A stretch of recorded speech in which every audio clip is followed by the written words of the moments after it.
های، هوا یه جوری گرمه که حس میکنم اخلاقم داره تبخیر میشه به خودم. خدای عزیز، این هوایی که الان هست مناسب شترای عربستانه، نه برای ما. آی اگه 2 درجه دیگه هوا گرم بشه مثل درخت میوه میدم. میگم کاش یک کرم ضد آفتاب گیر می آوردیم واسه پوستمون. چه حرفا؟ حتما بعدش کنار ساحلم میخوای. جیب خالی پوز عالی. گفتی کرم ضد آفتاب، عمو یادم اومد دیروز رفتم داروخونه قرص مسکن بگیرم. یکی اومد تو داروخونه به فروشنده گفت کرم ضد آفتاب چنده؟ یارو گفت 400,000 تومن. مغزم رگ به رگ شد. بهش گفتم ضد سایه چند؟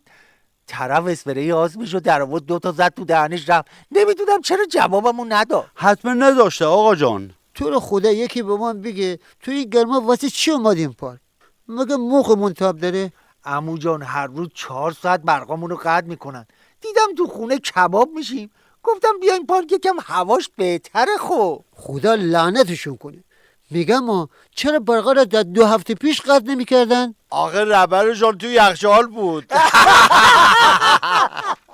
کاش مشکل قطع برق فقط تو گرما خلاصه میشد. بدبختی اینه 1 ساعت بعد از رفتن برق کاملا شبیه غارنشینا میشیم.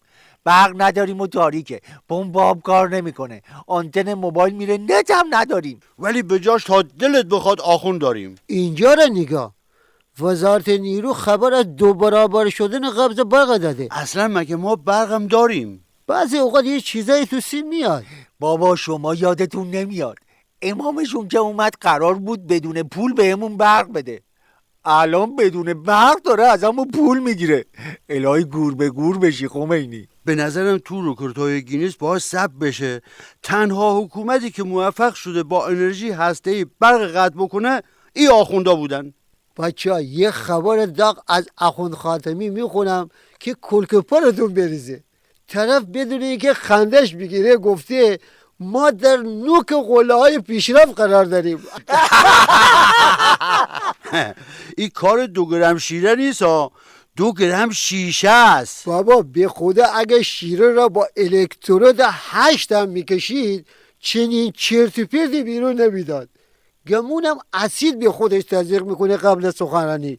بچه علم پزشکی میگه وقتی یه آخون ناراحتتون میکنه 42 تا ماهیچه استفاده میشه تا اخم کنی، اما فقط 4 تا ماهیچه لازمه تا دستتو دراز کنی و بزنی تو دهنش.